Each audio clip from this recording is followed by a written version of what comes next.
There's a lot going on in this movie. It was like I was watching it for the first time. I like this movie. It has a special place in my heart. Very close to my heart. This was a good one. I want to like this movie. What? Seriously? I loved it. Very flat, kind of boring. This movie blows me away. This movie turns me on. Terrible. It is terrible. All these keys everywhere. Influences, baby. Huge fan. That's it in a nutshell. Yeah, they're dead. They're all messed up.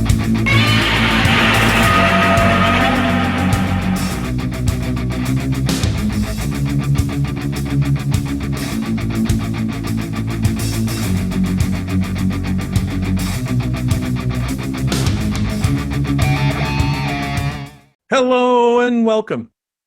You have found Johnny Has the Keys. Why aren't you out shopping for last minute Christmas gifts? But we're so glad you're here. Instead, if you have found us, we are glad, and we would love to know how you found us. And let us know down below in a comment or send us an email, because we love when new people join us, and we'd love to know what you think at the end of it. If you're returning, we're so glad you're here. This is a podcast where two guys talk about film, television, horror, and science fiction genres specifically, and key influences on the particular topic of the episode, and then things that topic may have influenced down the road. And we've been doing it for quite a few years now. Actually, Tim and I have probably been talking movies since before most of you were born. But we've been doing the podcast for, this is our sixth season now? Well, this is our seventh season, but the first seasons 1 and 2 were short, so we're only like 6 years in, maybe. Okay. All right. Yeah. So, yeah, they were like half seasons. They were summer replacement seasons for those of you who remember. They're also not on video. Yeah, when television used to do that. But we're so excited to be here. That's my partner, Tim, over there. Tim, what you been doing? You been having any genres? Wow. Yes. In the holidays, especially around October, but even extending into December, I tend to gravitate toward what I call comfort food, which is older horror movies, usually Universal. But this time I went along the lines of Hammer, and I watched Dracula A.D. 1972 and its sequel, The Satanic Rites of Dracula. And Are yes, both those Christopher Lees? they are both Christopher Lee, and they are both Peter Cushing. Oh, okay, as Van Helsing. Yeah, and they are the last two films that either one of them played those parts in. Okay. There were 8 films in all. The second film, Lee was not in, and then this is the 7th and 8th film, and they are both in them. And they are loosely connected by a character. I did not realize this. It had been a long time since I've seen these movies. I have seen 72, but I don't think I've ever seen Satanic Rites of Dracula. Honestly, they're interchangeable. You don't really have to. They're not great movies. By this time, Hammer was going down because the popularity of horror in America had taken off with movies like Rosemary's Baby and The Exorcist, and the very following year, Texas Chainsaw Massacre. So modern horror was in our favor, and Gothic horror was just going away. And that's why both of these films are set in modern day. They found a way to bring Dracula to the 20th century and to have a descendant of Van Helsing or whatever. The best thing going for these two movies, though, are that Christopher Lee and Peter Cushing are in them. But you can almost feel Christopher Lee cringing at some of the lines he has to say. Telling you. Both were directed by Alan Gibson and written by Don Houghton, Houghton. I think that's how you pronounce that.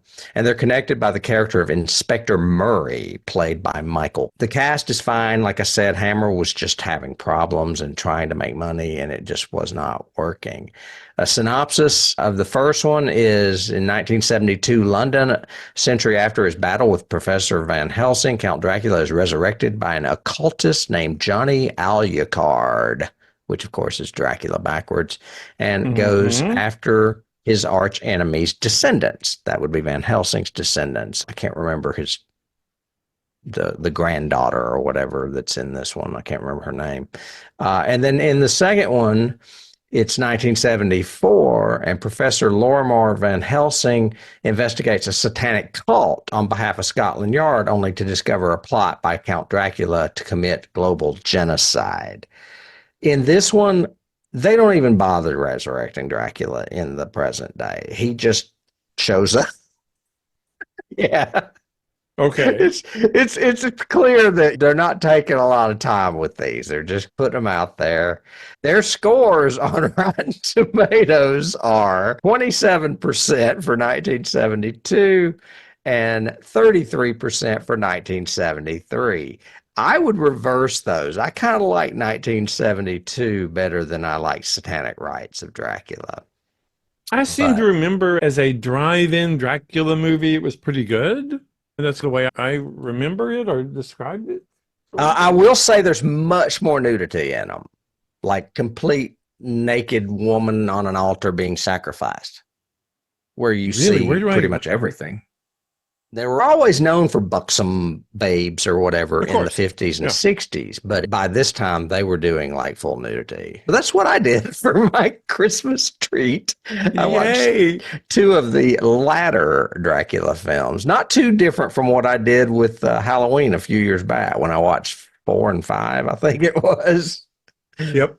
Yeah. Well, interesting. You mentioned comfort food. My genre is comfort as well, but it was because I was just doing the flick through and stumbled upon it. It had just started. It was the very first scene. And I went, it's been probably a few months since I've seen this. It's a great comfort food for me. I'm going to watch the whole thing. So I watched Age of Ultron again. And that's one of the Avengers that a lot of people deride, or they say not as good, or, oh, it's Joss Whedon when he was failing or whatever. And I totally disagree. I think it's a really great Marvel film. I think it's well paced. I think it's well directed. Again, it falls into Kevin Feige's overall arc and all of that, of what that 10 years of Marvel was going to be, or whatever phase it was. I think that's phase 3 maybe, or something. It's one of my favorite storylines from the comic books. I remembered it from the comic books. Oh, really? Is it similar to the comic books? It's modernized. Yeah. He is definitely an omnipotent type android or whatever, but back then we didn't know about linking and uploading and things like that. So some of that's more modernized in this film. Yeah, like the entire battle when they're going to the arms dealer to get the vibranium, and the entire battle where they would kill one and suddenly he would just go into another and another robot sort of thing. No, this one was more like a maniacal robot that was super intelligent, and he was the bassist for the Vision being born. That storyline is definitely in there. And that was a great moment in this entire series of movies, is Vision's birth, and then how Vision slowly evolves. I like the stalemate they reach at the end of that scene where Thor is like going, so are you going to help us? And he's like, I don't really know yet. And you don't even know how to trust Vision or not, because he was just born and he doesn't really know all the details yet. So, and he's obviously not in love with Wanda yet. So, so there's that. But I wanted to mention it just because, and I went back and watched it like 2 times and then looked up the dialogue just so I could see, because people say, and I think it's especially true in the current phase of Marvel, unfortunately, but not the best writing that they used to have in the Marvel movies, especially in the new phases and in the Kang world and all of that. There are some good examples, but overall, no, they're relying more on CGI and unique or weird twisty things. Do you think that's because the writers are too expensive now and they're trying to do things less expensive? I think it's because the writers got stale. He lost the Russos, but this year at Comic-Con, the Russos announced that they're coming back and they're going to do the next 2 Avengers. So they're going to do the one where they're going to do Doom, and they're going to do the other one. Secret Wars or whatever. Secret Wars. And the Russos know Marvel, and they also know characters and action and pace, because they did Infinity War, they did Endgame, they've done all of the Captain Americas, which are my favorites. of any of them, other than maybe Iron Man 1. But we've talked about that when we do Iron Man. And by the way, we have Iron Man if you want to go listen to it. Oh yeah, it's right there. Yeah, but just that ending, there's a great scene, and the way it's directed and written is so incredible. And it's the very last scene between Ultron and Vision. And what's left of Ultron is staggering up, and he's like missing an arm, and he's sparking and all of that. And Vision floats down, and they both start talking to each other. And they have this incredible dialogue about humans. And then it pulls off to that really, really, really far shot, and you see the blast, and you realize that Vision has destroyed Ultron. But, and I've got and it's only like 8 lines, but I wanted you to hear because I thought it was so cool. So Vision goes, "You're afraid." And Ultron goes, "Of you?" And he goes, "Of death. You're the last one." He goes, "You were supposed to be the last. Stark asked for a savior, settled for a slave." And Vision goes, "I suppose we're both disappointments." And he chuckles and goes, "I suppose we are." And then Vision goes, "Humans are odd. They think order and chaos are somehow opposites and try to control what won't be. But there's grace in their failings. I think you missed that." And Ultron looks at him and goes, "They're doomed." And he goes, "Yes, but a thing isn't beautiful because it lasts. It's a privilege to be among them." He goes, "You're horribly naive." And Vision ends it by saying, "Well, I was born yesterday." And then he shoots him and kills him. I went, that is such great writing. It is and great I wanted writing. to research it and say, because I really wondered, is that in the comic? So does Vision destroy Ultron in the comic from what you remember? I would have to go look it up. I have a long time ago, I bought a CD-ROM. This was before Marvel, I think, even had a streaming service or whatever you call it, like a subscription service. Mm-hmm. I think you can subscribe to Marvel now and go back and read old issues. I don't know if that's true or not. Oh, wow. Cool. I would assume you can. But I bought a CD-ROM of the first 500 episode or issues of the Avengers, but they're all scanned. So you have to scroll and read it just like you're reading a comic book. Mm-hmm. So I can go back and find them and look. I've got them on. Actually, I put them on a flash drive because it was CD-ROM. It was that's how long ago it was. So I have them, and I have Spider-Man. The way Paul Bentley plays him and the way he's written, Ultron is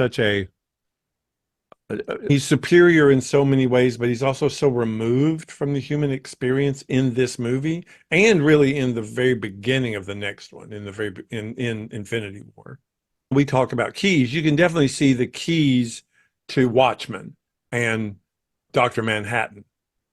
And the fact that he is totally removed and he sees time and dimensions in different ways and everything else. And I was going, okay, that's a huge influence on Kirby influence in him, obviously. Didn't Jack Kirby do this one? Vision came first, of course. He came in the 70s, I think. I don't think he was in the 60s. I think he was just in the 70s. And Watchmen is a DC comic that actually was a graphic novel. No, actually it was a comic first. I think it came in the 80s. So yeah, it was in the 80s and it was graphic novel. Alan Moore. Yes. I think was that one. Yeah. Mm-hmm. But anyway, so that's what I did. I looked at creatures and dimensions and seeing, I love the fact that he says they're doomed. And without a pause, Ultron goes, yes, but a thing isn't beautiful because it lasts forever. Right. And that's just such a cool perception. I think it's funny that it's the holidays and we're going to comfort food because I went to like comfort horror movies. I consider those superhero movies comfort films as well. And today's topic is what I would normally go to for comfort food. It is our third and 3 over the holidays that we're doing that are Universal movies. However, there is one difference. I usually talk old Universal horror movies, and we covered Bride of Frankenstein and we covered Tarantula last week. We're going to jump forward to a new version of The Invisible Man, 2020s. And surprise, surprise, it's still owned by Universal, and they made this movie, and I really like this movie. I don't even know where to start. But I guess I could start with a quick synopsis. If it starts with Cecilia escaping a very modern and expensive looking house on a beach. Mm-hmm. And it turns out she's in an abusive relationship. She gets rescued a distance away by her sister, but her husband does almost catch her. And then later, as she is staying with a childhood friend and recuperating from this traumatic experience, she gets word that her husband has killed himself. So she thinks she's safe briefly until she begins to feel like he's with her, even though she can't see him. Mm-hmm. And I don't know that I need to go into too much more as far as the details, because I'm sure we're going to talk about them in scenes. But I love the modernization that Whannell did with this story. Whannell is the director and the writer of this film. Mm-hmm. And this is my second viewing. I watched it last year and immediately put it on the list and said, we're going to do this. Mm-hmm. And I'm curious to know what your reaction and your experience was with it. I like it. I'm conflicted by it because of one precept, and I wanted to talk to you about it a little bit. My cinephiles guys that I listen to, their podcasts, and they're really good and everything else, they rarely, if ever, I think they only do it twice a year for the holiday and then one other choice. They never cover horror movies because both of them are scaredy cats, as they say, and they just don't enjoy horror movies. But Steve, at one point in a podcast a few years ago, was talking about a horror movie, and he said, you have to understand what makes a horror movie scary is that you know you're watching a horror movie. And I think we've talked about it before on the podcast. And the example he gave was if you start out a movie and you're just slowly panning across a living room and you go over and you show a woman and she's in the kitchen and she goes over and she turns the bacon and fries it and then walks toward the camera and we follow her down the hallway, going to the bathroom and everything else. If we watch that entire sequence, just normal, straight, no music underneath it or anything else, it would be boring as hell.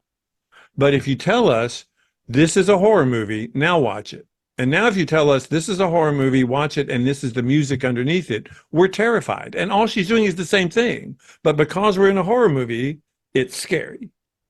And I thought, this entire movie is based on that. If you did not know you were watching, if this was called Woman Abused, I think it would be 3 times scarier. Because I'm looking for things in the background this entire movie. I'm looking for something to move or invisible things or his breath or whatever this entire, and it's framed that way. He directs it so shows a close-up of her and she's all scared and everything else, and it shows what she's looking at, and she's looking at just an empty corner. But we're supposed to think he's standing there or sitting there or whatever. Why? Because it's the Invisible Man. And I read a review and they said they loved the twist in this because she's really crazy. We really think she's crazy until he actually attacks her. And I went, no, we never, ever fucking thought she was crazy. Ever. I didn't. We knew he was stalking her from the minute she went into his lab when she's escaping and looks and sees something that looks like a suit. It's a optical printer looking thing. They establish how crazy he is when he punches through the window of that car to get her and her sister drives off. So you already know he's a major threat. And then you hear he's dead and you're like, oh, he ain't dead. No, he ain't dead. No, he faked his own death. Now, I did like the brother twist. I thought that was a real, that was, as far as scenes go, that was one of my favorite scenes, was the twist itself. Although I think it was a little telegraphed in the scene before when he's going, I'll administer this and I'll take care of it from now on and da da da. I was going, that's a good motive to get her to sign that paper. So I think it was necessary, though. I don't think it was like extraneous at all. I think that they needed that scene to re-establish that character in your head, because you only saw him once before when he does the $100,000 a month scene. the Yeah, money. he's Yeah. essentially the lawyer Yeah. administering the estate. This movie is really well written to me. There's only a couple of things that make me go, ooh, question, ooh, question. Most of this movie, to me, just I can overlook that because this movie, it's like you said, it is a horror movie. I don't Mhm. think of the original Invisible Man from 1933 as a horror movie. It's almost comical in It's almost a places. comedy. Yeah. Right. This movie is scary from the get-go. It starts off scary when she's getting up and she's trying not to wake him up and she's trying to get out of the house and the dog accidentally sets off the car alarm. Yeah. All of that stuff. You're just like heart just racing for her to get away. But that to me was the key to that was that the other spousal abuse I've got to go into hiding movie with Julia Shoot. Roberts Yeah. sleeping with the enemy, maybe. Yeah.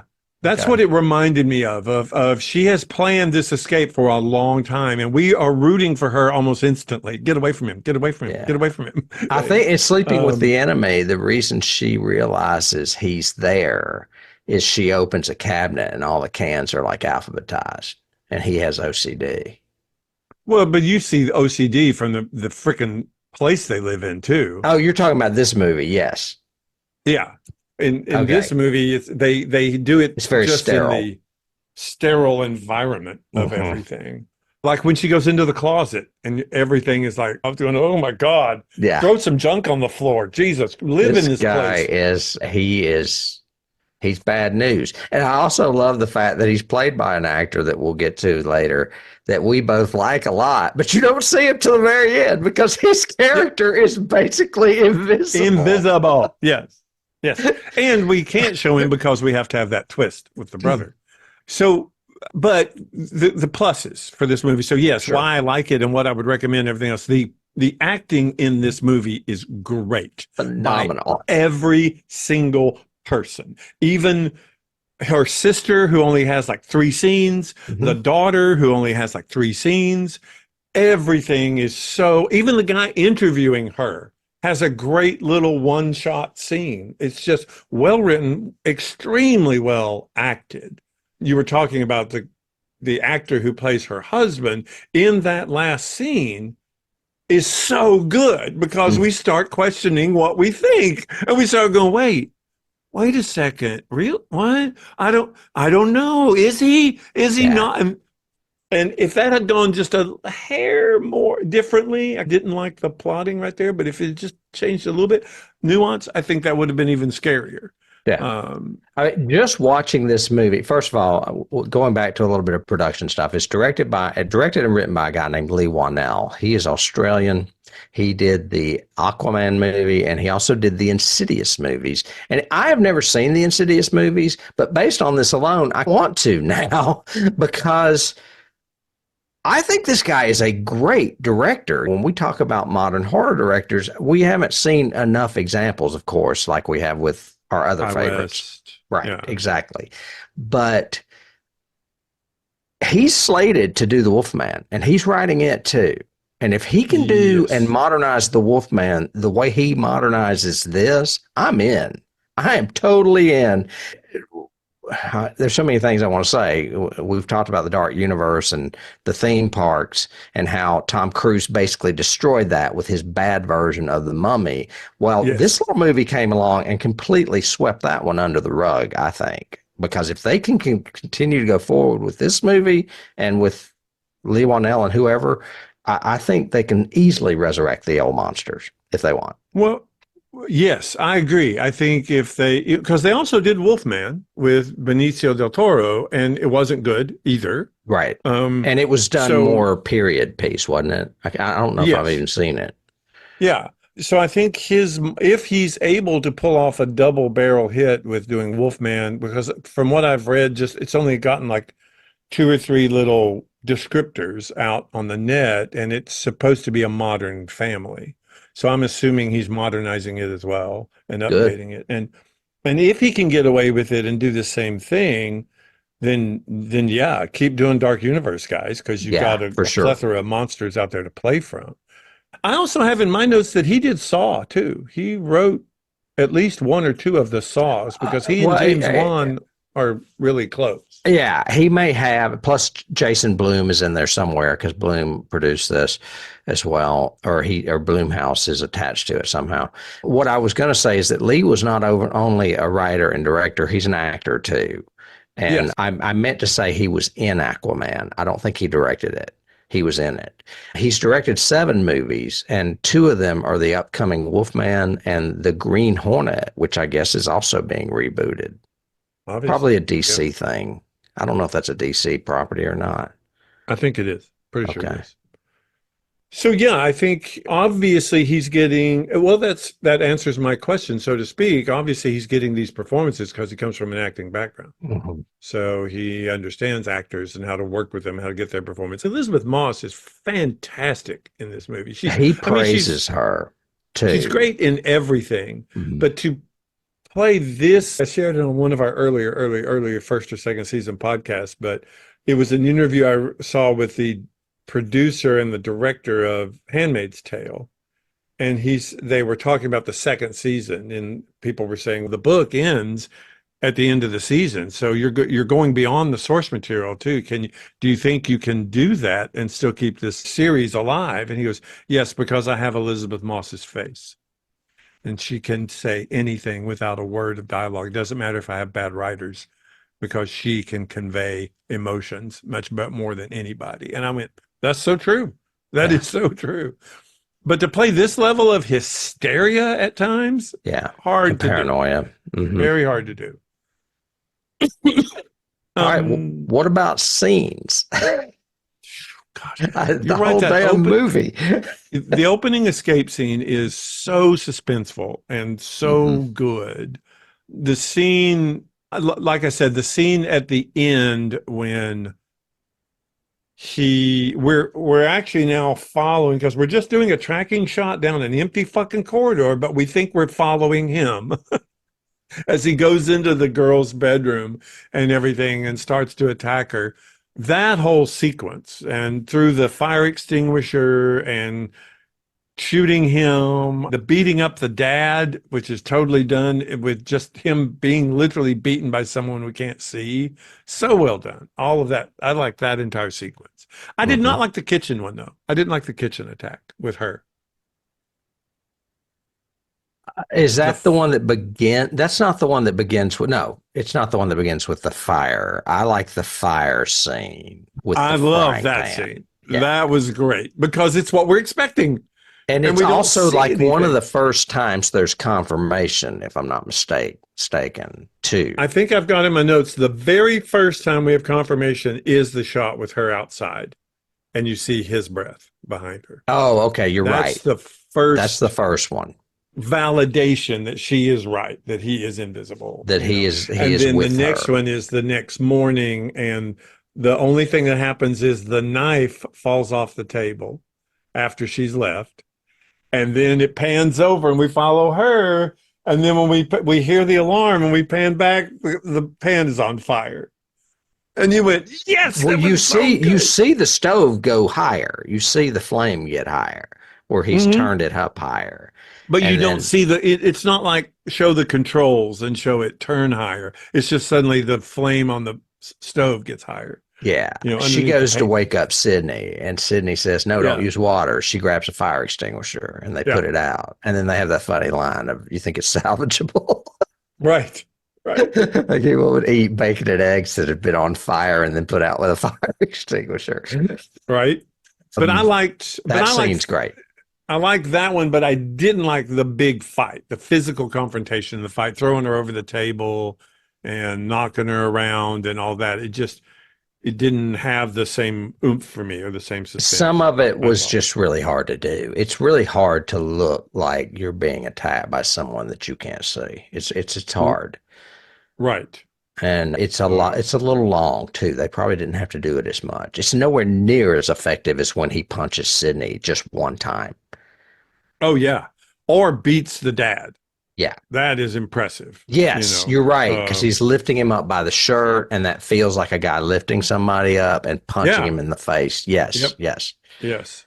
Yeah, hers is not as much because it's throwing her around the room. Or should I say, Adrian is throwing her around the room. Yeah, and I've got here, this movie is predicated on us knowing the gag that he is invisible.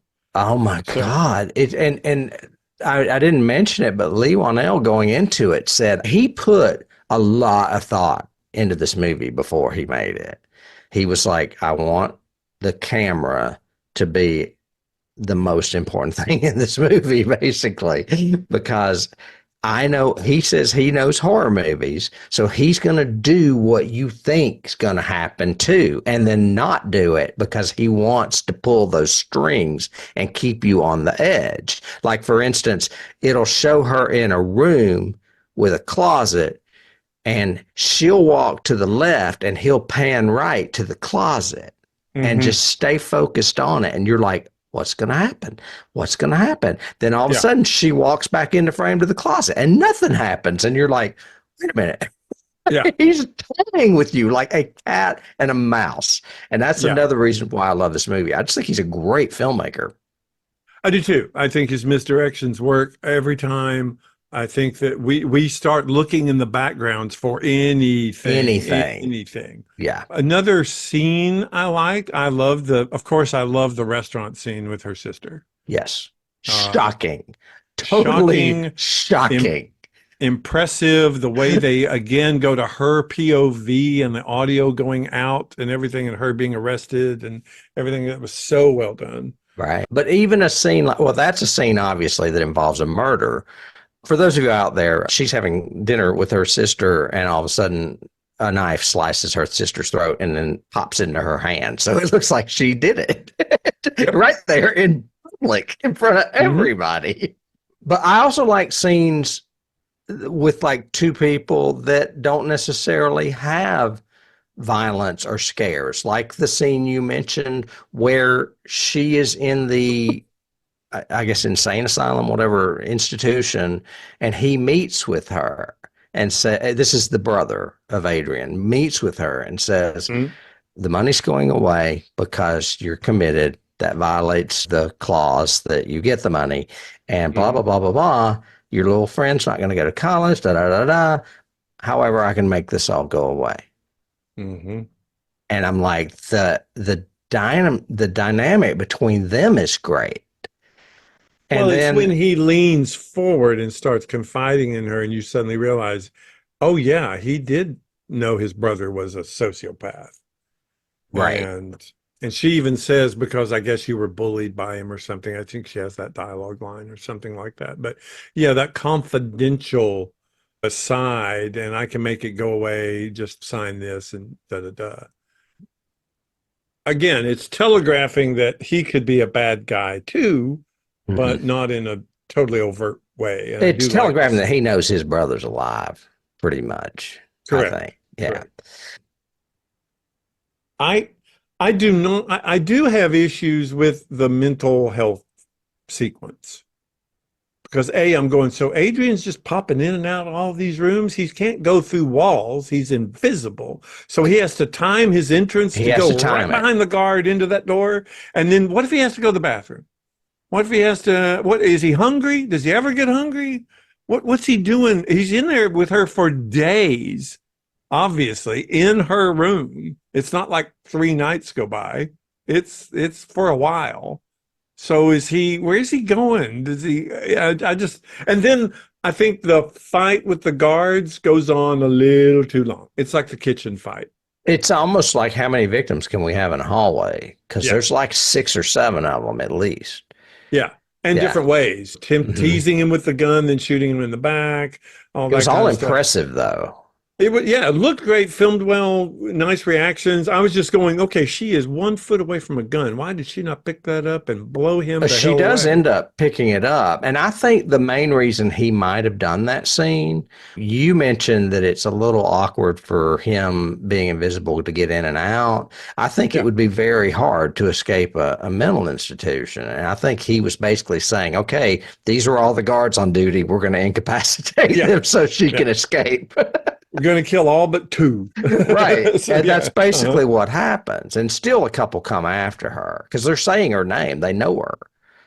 Oh yeah. Yeah. Yeah.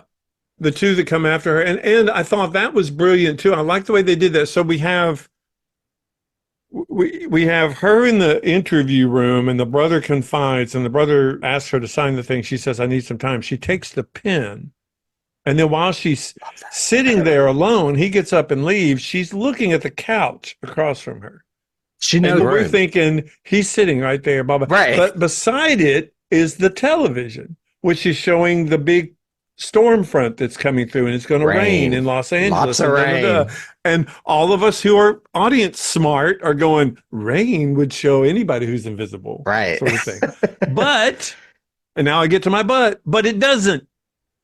It doesn't. In the scene, he keeps zipping in and out, but we don't see the water pooling off of him like we would if he was invisible. Not as much. When the predator, when he walks through the waterfall, we see him. Right. But we don't in this. And I was going, okay, why did you set this up and not do that? Was it an optical that you just didn't have the money to do or whatever? Yeah. But you mentioned the pen. I love how she rejects the brother's offer and pushes all that shit off the table. And she does all that for a reason, because she knows as soon as he bends down, she just reaches over and grabs that pen. Like, yes. I was like, what are you going to do? Are you going to pull like a James West and pick a lock with it? Or what are you going to do with that pen? Yeah. And we're going, how's she going to do it? And I love the way she does it. She injures herself, which makes Adrian show us, and she goes, there you are. And just starts stabbing the hell out of her. Yes. Yeah, it was great. And also, I was thinking about this in the shower this morning. They kept saying there was diazepam in her system. Yeah. So do you think it was diazepam he was putting in her birth control pills? No, I think she did it to him. That's why he was asleep the night she escaped. Right. I knew that. So he did it to her before she went to the job interview. I don't think it had anything to do with the birth control. That was okay, because it said that he substituted out her birth control pills. That's why she was pregnant. Yeah. Spoiler alert. Oh, no. Like we don't do that already on this show. Any more scenes before we move on? The only other pseudo-negative scene, but I like the last scene we talked about, Oliver, because I think he's a great actor in general. But to be able to play that scene, which is supposedly a bad guy, but is he really? And did he do all this, or did his brother? Well, how much did he do, and how much did his brother do? Even if they're both invisible, blah blah blah. But then you get the second twist, which is she's arranged it so that she can kill him. But in order for that to happen, she has to get in and out of that suit really freaking fast. Pretty fast. That's my one gripe. Is like, how did she? Where was the suit, and how did she get in it so fast? But I one of the things I was thinking is there's probably more than two suits, because she took one and she hid it in her closet, and Which is where she goes. Yeah, so she must have gone to that one, but apparently his brother also had a suit as well. So there may have been three suits. I thought there were only two. I thought that because even the cop boyfriend says the suit was damaged, and even if it did work, like you said it worked, it wouldn't make any difference to change what you did, and this is your best option of getting it. That's why he agrees to do the whole bug and everything. Also, how does she know how to make it work? Right. She doesn't know anything about it other than put it on. Right. Sort of thing. So, and I guess she just figured it out. But I let him have that. I'll give him that. That whole little last 10 minutes, I was going, I know you didn't know how to end it, but I'll give it to you. It's okay. Because you do end on Elisabeth Moss's face, so I'm okay. Yeah, exactly. And she has already said that she's on board if they do a sequel. She said she loved making this movie. I was like, okay, I'd watch it. Is she going to be the Invisible Woman? No, don't do a sequel. It's fine. Leave it the way it is. It's good. Yeah. Yes. Speaking of her, I guess we could move on to cast. Elisabeth plays Cecilia C. Cast. I guess they called her C for short. You mentioned The Handmaid's Tale, which I have never seen. Oh my gosh. However, I have loved her ever since she played Peggy on Mad Men back in 2007. Mm-hmm. She and Christina Hendricks were, and the blonde, I can't think of her name, were the three women that like Mhm. anchored Mad Men, because it was Yes. about a bunch of men, but there were three women that were powerful in that show. And those were the three. She was one of them. She's pretty big now, like you said, because of The Handmaid's Tale. Did you know she's divorced from Fred Armisen? She was married to him. Yeah, I had read that somewhere. I knew that they were married. I didn't know they were divorced. That was new to me. I mentioned she's 100% into making a sequel. She said there's definitely something to do with that character. I don't know what, but Leigh Whannell has not put any thought into a sequel, so rest your head there. You don't have to worry too much about it. Aldous Hodge played James Lanier, her childhood friend that she stays with when she escapes.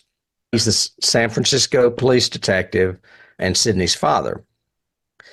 I looked him up and could barely find anything on this guy, and he is great. Yes. But he's primarily a voice actor, and he does a lot of DC animated stuff. He's the Green Lantern's voice in the animation world. Okay. He also played Hawkman in Black Adam, which I have not seen. No, That's like a Shazam movie, I think, with The Rock. But anyway, not seen that. Storm Reed played Sydney, James's teenage daughter. She has emerged as one of Hollywood's most sought after young actors. I think she was in Euphoria. She earned her first Emmy nomination for a guest actress in The Last of Us. Do you remember that? No. Yeah, she played Riley. Oh, okay. Yes. Yes. Okay. So there you go. I know exactly who you were talking about. Yeah. All right. So she's been Emmy nominated since. And then we get to the Invisible Man himself. Adrian Griffin is played by Oliver Jackson Cohen. Woohoo! Wonderful actor who we love, but most people have no idea who he is. And he does not get enough work because he is so good. He is a British actor that was first brought to David and mine's attention in The Haunting of Hill House, Mike Flanagan's wonderful miniseries that was on Netflix, where he played Luke Crane. He also went on to do The Haunting of Bly Manor, where he played Peter Quint, the main bad guy in that. And all I've got under there is that he's an English actor that needs to be working more because he is that good. And he's very strong. You mentioned how strong his scene is at the end. It's really his only scene. Yep. Leigh Whannell flew to England for him to reread one line and then flew back to the States, re-edited it, and changed it with special effects because he wanted the inflection different on one of the lines. And I don't know what line it was. Really? Yeah. Oh, I didn't know that. That's cool trivia. Yeah, isn't it? That he would fly all the way to London to get a line reading from this guy and then fly back and re-edit the film. Very curious. And obviously he felt he had to coach him to get it and couldn't do it on Zoom or a phone call at a recording studio or something like that. Right. And I didn't get the line, but Leigh said that the inflection change altered a lot about how you perceive this movie, and he wanted it. So, well, that entire scene is very imperative. His attitude, the fact that, again, it's knowing your audience and knowing who you're directing and or performing for, because we know he's the bad guy. We know from the beginning he smashed in a window and he's obsessive and da-da-da. But we can always give that away and say, he has changed. He is different. He is better. Or not. And so the way he's standing when she first walks in, the way he tells her she's beautiful, the way he lets her walk in, then he's the one that closes the window, and we're thinking, oh my God, he's locking her in, or maybe not. And then he's so self ingratiating. He says, I obviously ordered dinner for two, but then I remembered that I couldn't decide whether you'd want seafood or steak or whatever, boss. So of course sushi there's all or something, three. yeah. Sushi, yeah, that was it. He said, so of course there's all three. And he's so gentle and not, and you're going, it's an act, it's an act, he's an act, kill him, kill him. But you No, don't know. I think I think that he is, well, he's obviously a sociopath, but I think that he just turns on a dime.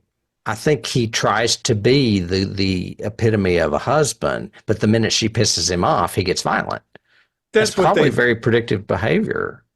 I think that's what they've alluded to, that he's this gaslighting narcissist who makes her feel like she's the one that's wrong while he's being Yes. so nice and sweet, and then suddenly turns on a dime and starts Mhm. either beating her or whatever. I Yeah. also like the fact that he didn't go into detail with what she had suffered, but we could, again, Elisabeth Moss, we can tell she's probably suffered a lot Yeah. of And things.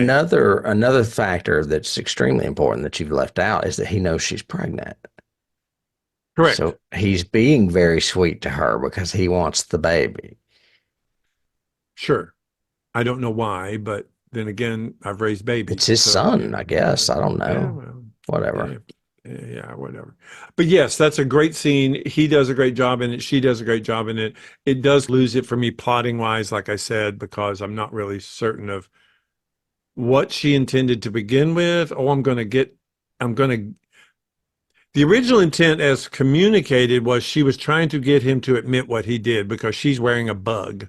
She's wearing a wire that her friend is recording out in the car. Right. It's just a red herring to make you think she's there to get him to confess when she's actually there to kill him. To kill him, finally. Yeah, I love it. And for good. And then to be free. And that's what you get. His line to her is, you never intended to get him to confess, did you? She goes, of course. He killed himself. And then it's just that long walk up the staircase to the end, and we close on her face. And you just get those little bitty micro expressions of, I'm relieved. I did a good thing. I'm at peace finally. I'm Yeah. free. I'm All free. that. Yeah. Yeah. It was so good. It was so well done. Yeah. Yeah. All right. We were talking about Cohen being cast as Adrian. Did you know any of the other alternatives that could have potentially come to fruition? Well, who would have accepted a one scene role essentially? Not many. To do? Yeah. But So, back in the day, before the Mummy failed, and this was probably a totally different project, who was attached to it? mm, Johnny Depp. yeah. Yeah. Yeah. Well, that's something maybe we can thank Tom Cruise for. It says it was originally going to be part of the Dark Universe with Johnny Depp and Ed Solomon writing the screenplay, but it all got changed when the Mummy failed. And that's I bet when they would have done it, period. Depp likes that period shit. I bet they would have done it, period. he would have been like Ichabod Crane with the big Yep. monocle. Yeah.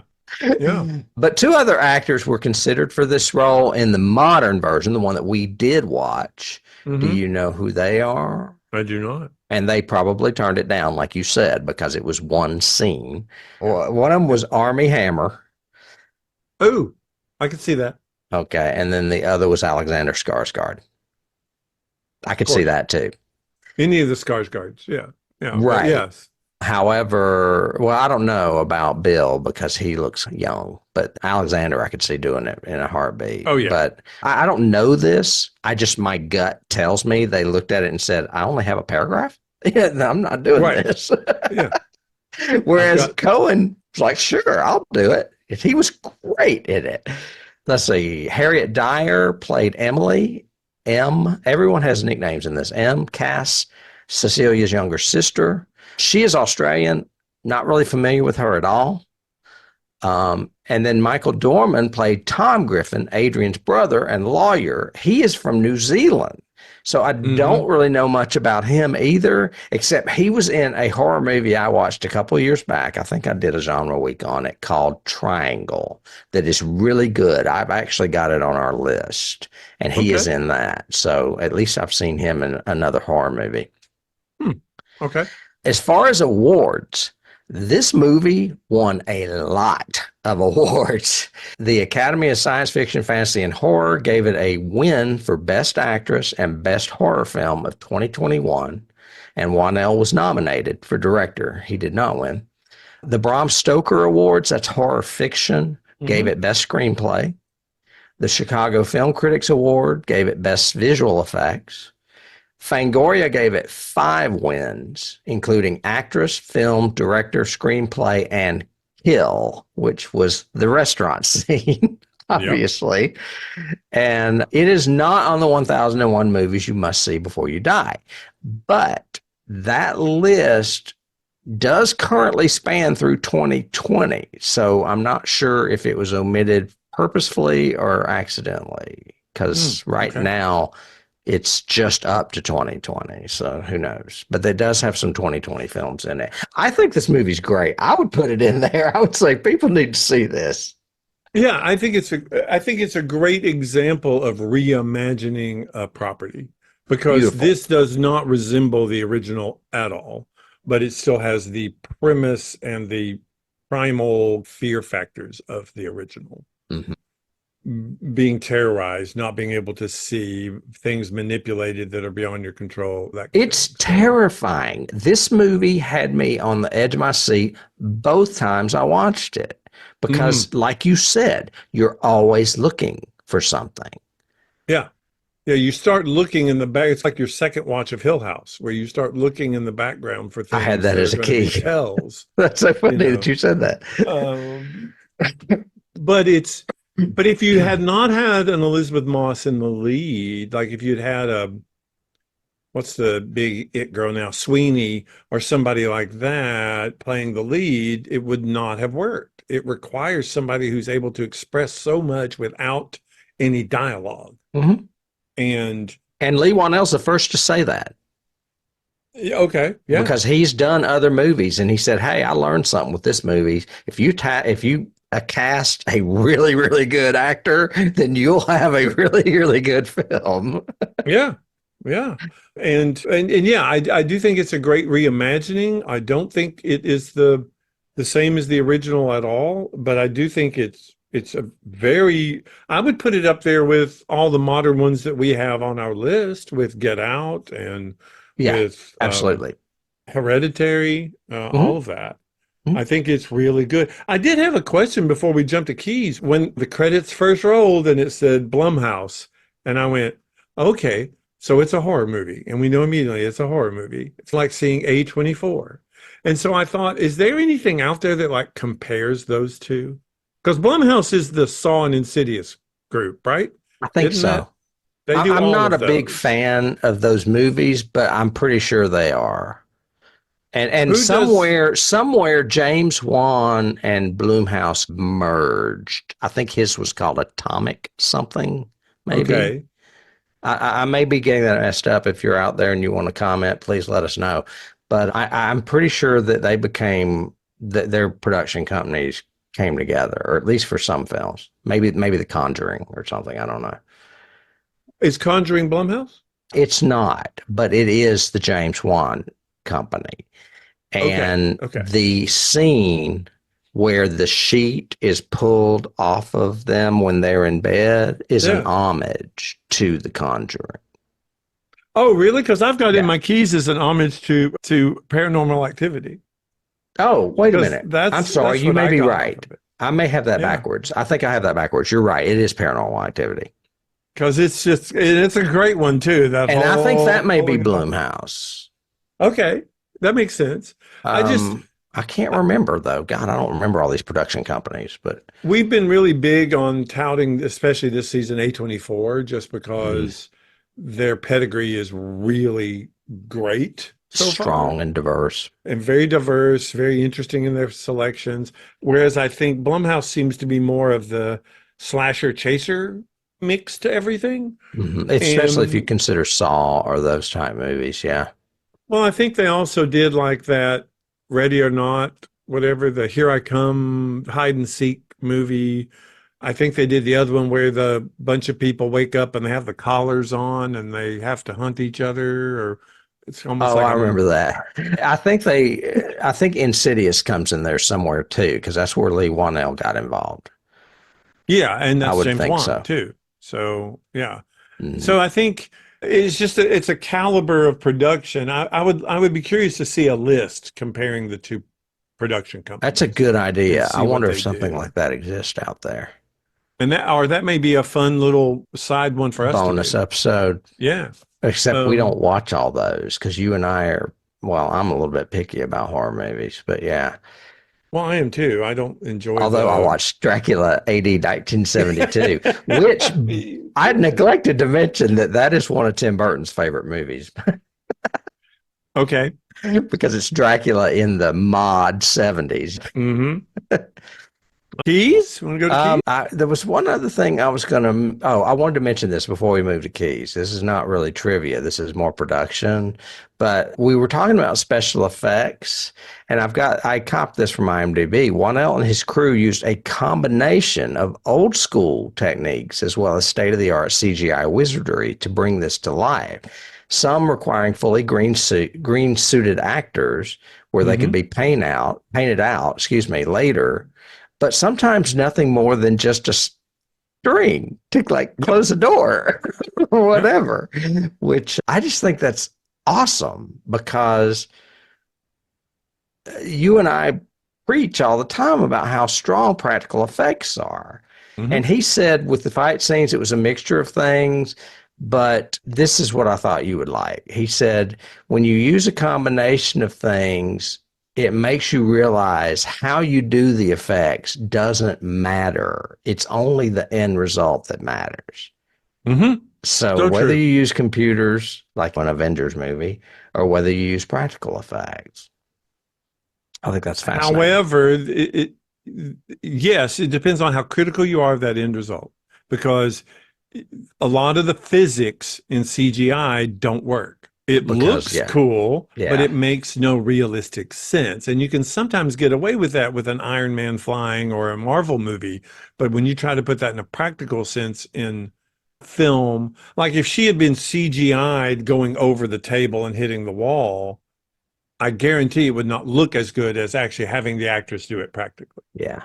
And no matter how good the CGI is. So I think, and it's interesting you said that, the string, because one of my keys is Bewitched. They had so many times in Bewitched where somebody would be invisible, Sabrina would be invisible, or Aunt Clara, and they would have to move objects. And so they would use strings, and they're on a television budget, so they don't get to retake it, and you would see it dangle and yeah, it was ridiculous. Here's another scene that brought me out a bit is the scene where the sister gets her throat slit and the knife pops in her hand. I'm like, was her hand just there? And he just put it in there? I thought it would have probably maybe been more effective if he just laid it on her plate or something. Or if we had seen her hand suddenly pull up. Yeah. Just pull up, slap it in there. And she's like, what? Oh, shit. Yeah, yeah. That would have worked. Because it does just appear in her hand. And I was like, I don't know that would really happen. And I can't remember, I should have looked back. I can't remember if she was like gesturing. She had like her elbow on the table and was like gesturing with her hand. Yeah. And that's why, but that would be, so fortuitous. You said that was one of the ones that won the award for the best kill. His kill is great too. It's actually better makeup and it also justifies that it really is her doing it because she kills him the same way he killed her sister. Right. But he's like pumping. She gets a little blood everywhere. She gets one little line, starts to drip, and she's on the table. He gets to squirt and grab and everything. And I'm like going, that's some good effects. So anyway. And then one other thing before we get to keys is that you mentioned that you would lump this up there with like Get Out and a lot of good modern horror movies like It Follows and what have you, Hereditary. I would lump this in the category of great remakes as well. When you take a movie like The Thing from Another Planet and then The Thing that John Carpenter did, and it's just like so much better. To me, you can take the 1933 Invisible Man, which is a key, by the way, and put it next to this film, and this film just blew me away the way The Thing blew me away. So as far as comparison. Yes, I do think as far as a modern, quote, reboot of the Invisible Man franchise, it is a great example of how to do that well. Yeah. Because he mostly focuses on this is going to be a scary movie. And I think that works. I know, because the Invisible Man, the title alone is not scary. I associate it with another key, the H.G. Wells book. Well, and the You thing know? from Another Planet was about the movie they did was about a monster attacking a base. The thing, John Carpenter's, is about the paranoia of it could be any of us. And that goes back to the original novel. Mm-hmm. And from what I remember, because I only read it once and that was decades ago, but I think the original novel is more similar to this fear level than it is to the 30s version, right? I would have associated it more with the 30s version. Really? Okay. Yeah, Maybe I'm but wrong then. I don't remember. It's been so long since I read it. So I don't know. I would just I think just that back remember it was then more, they tried to adapt the book. yeah, and it was mad scientist with Mm. trying to play God. And we don't get that so much in this because we're seeing it from a victim perspective, not from his.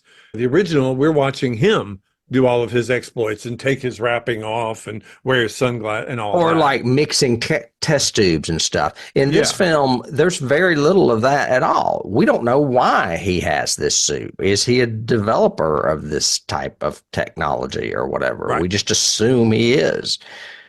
Because it Although looks as like little CGI miniature goes, cameras. yeah, although as CGI goes, all those little lenses and everything, that's pretty cool.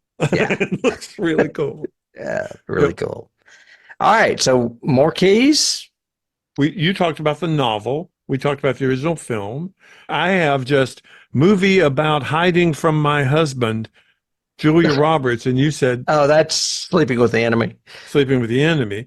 I have the very first key I took was Altered States Oh yeah, because the credit sequence in this deserves a nomination too. It's very cool. isn't it? With the water splashing up and where the water, which again made me pissed off when they do the rain effect and you don't see him. Yeah, they should have but done anyway. more of that rain effect to tie in But, with the title sequence. But it reminded me of that really cool, and I think Griffin or Green Associates or Griffin Associates, one of those is the company that did all those really cool 70s title sequences with like, because Altered States was like the words coming together, but the scene you were seeing is only in the words themselves, only in the font of the words. And it was really cool. And this was like that. It was just a really neat credit sequence. So. Mm-hmm. Yeah, it was. And I also love, and Leigh Whannell did this on purpose. I read this, that he cut the music they had scored for that scene because all he wanted was you to hear the waves crashing when she's in the house. And I thought that was cool. Really cool. Cool idea. One of mine is, and this is also from reading stuff about Leigh Whannell, is the movie Scream, where Wes Craven knows horror movies so well, he knows how to manipulate you to make you think something is or is not going to happen. And Whannell does that throughout this whole movie. Yes. He has what feels like the experience of Wes Craven, even though I'm sure he's much younger and not as experienced. And we've talked about that. We talked about already about how he manipulates the shots and the photography and the pacing and everything to make us be tense, be scared, look for something that's not there. Yeah. Sort of and then throw Elisabeth Moss in there and it's even more real. Right. Yeah. And give her a can of paint and suddenly we get a huge jump scare. Yeah. You know, he's literally right there in front of you. Yeah. I also read that he discovered that the fire extinguisher foam does not stick to you. So they had to do a little magic with that scene where she shoots him with the fire extinguisher. Correct. Yeah. Because the CO2 doesn't stick. Right. Yeah. I have Hollow Man, that Kevin Bacon. Yeah. Because that one to me is the most similar to this. I haven't seen that in a long time, and it's on our list. You got a narcissist who invents invisibility. And of course, what does he do? He does a physical assault in the very first, right. And it's really the first Invisible Man movie that was scary too. Right. And it's set modern. We're following basically a female heroine for most of the movie, as people don't believe her that when she says that he is invisible. So it has a lot of similarities, a lot of key references to this movie. And I'm wondering if he paid homage to it because there's a fire extinguisher scene where that's the way she finds him, is to Hmm. squirt a fire I extinguisher want down to the say there's hall. water in that one too, like rain, where She he's, does the sprinkler system, yeah, which that's makes, it. and in that one you see him the entire time because he's Hmm. being drenched in water. Right. So I'm wondering if Whannell was like going, okay, yeah, I we don't can do want to that. rip him off, maybe. I don't know. Yeah, we can use that. Yeah. So I have, and we mentioned it earlier, The Haunting of Hill House, because I am constantly looking for shit going on in the background of this movie. yeah. Constantly. And It's well, and and it's framed that way. He Mhm. intentionally puts negative space. Like he'll put Elisabeth Moss just on the side of the frame, which means we have all this space All over this here space of to look the at. whole room is back there somewhere. What the hell could be happening back there? Yeah. He does a lot of negative space. The one image you've got right there is negative space. She's on the right side of the frame and we see the handprint. And Hmm. by the way, that's not in the movie. No, it's not. I think it's a publicity photo. There's a I jump have some. scare in the movie too, where she thinks he's sitting in the chair and she throws the sheet on it, and it's like really loud and really fast, and it makes you jump Oh yeah, too. And he's and he's not not there. there. Yeah. Yeah. There was another one. There was another Invisible Man remake in the 90s that wasn't very good. I have it on my list. I also have a couple of the typical Invisible Man. The first one that came to mind was Now You See Me, Now You Don't, the Disney movie. Do you remember that? No. It was Kurt Russell. And it was the same, it was like a year after he did the computer wore tennis shoes. Okay. And in this one, he's invisible. And it's a Disney movie. So it's done like a Disney movie with Oh yeah. lots of floating pins and But it stuff would be good going. effects for the time. Yeah. Yeah, yeah. But also there was a Chevy Chase one, wasn't it? Memoirs of the Invisible Man. That was actually John Carpenter. I forgot about that. I Um, don't think I've ever seen it. It's I him think and I've Daryl only Hannah. Yeah, I think I've only seen it once, and it's all done like and Carpenter is not good at comedy, and neither is Chevy Chase without a strong director. So, No. and this was around the Fletch time, I think, is when that came out. Probably because it So was after the 70s movies he did. He did a couple of good ones in the 70s, and then they just started kind of, and then he did the vacation movies in the 80s, and then yeah, those are really the only movies he's known that are really that good. but yeah, that's the one I have. There's just other movies that have invisibility as part of their Yeah. storytelling. I just discovered something. I was right. The blanket pulling scene is an homage to The Conjuring. Oh, Um, okay.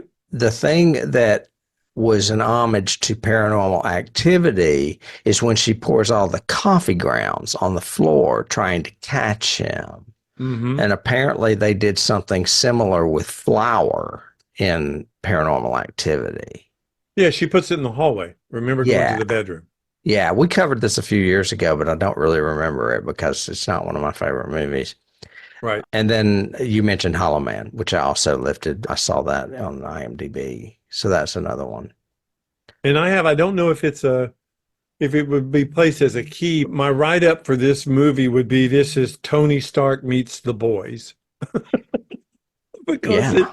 it's very modern, it's very in your face, the gore is there, but it's also a scientist who has a special suit that can I do agree. stuff. Iron Man is a great So, key. I just never really thought about it. but yeah, And he even his keeps it in his lab, basement. yeah, even his basement lab looks like Stark's. It's got all the prototypes and all the stuff in the background and a lot of optics and mirrors and lenses and stuff. So you're going, I okay, this love, has, you just keep reminding me of things. I love how they show his obsession for her when she figures out his passcode is the day they met. yeah, yeah. It's like, damn, man, this guy is Damn. obsessed. And the fact that she is so shattered when we see her again at her friend's house with Cece and everything, and she's not talking about it and doesn't tell. And the one time when she does, it cuts and she's sitting down talking to them, and it's the end of it. And then you came to get me and blah, blah, blah. And we never know the horrors that she endured, but that makes it better because it's like not showing the shark. We start Well, imagining horrible things that Well, he there's one line. He says, did he hit you? And she says, and other things. and other things. Yeah. Yeah. Which makes us, again, we're imagining, Right. oh, that could be some not, you talk about 50 Shades. No, ooh, this could be bad. That's all of mine. And I've got to say, I went into this thinking I would not like this movie. I was thinking you were going to think that. It's a modern retelling. Yeah, remake, blah, blah, blah, it's going to suck. But I was pleasantly surprised. Loved it. I know you did too. We didn't mention the Dark Universe Park that's opening in Orlando next year sometime. I don't know. Yeah, I think you said it may be spring. I think spring of 25 next year or so. And we'll have to make an homage to go there because I've heard Dark Universe. Of course, the Land of Burke looks really cool, but Dark Universe really looks really compelling. I'm all about them Universal monster movies.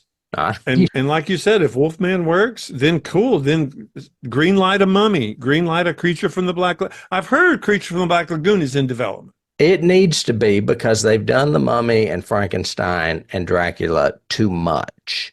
They should go for some of the lesser ones first before tackling a big one again. Like Tarantula. No, but yeah, maybe. Why not?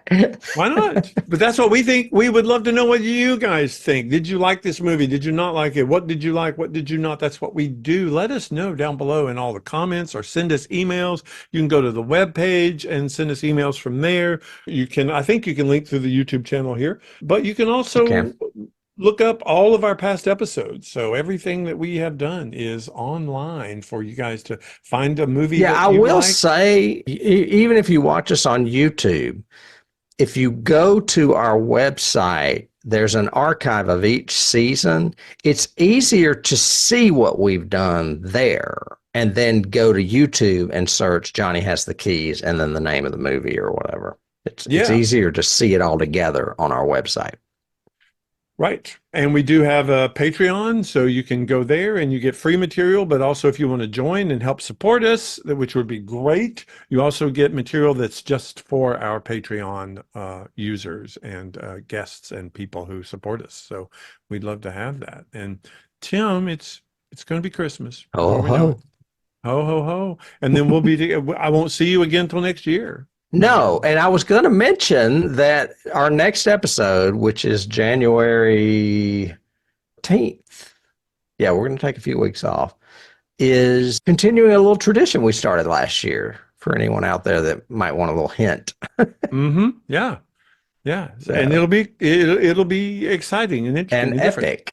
And epic. So we're going to go epic next time. Until then, I guess we'll just see you at the movies or whatever. All right. Happy holidays, everyone. Yeah. Bye. Bye.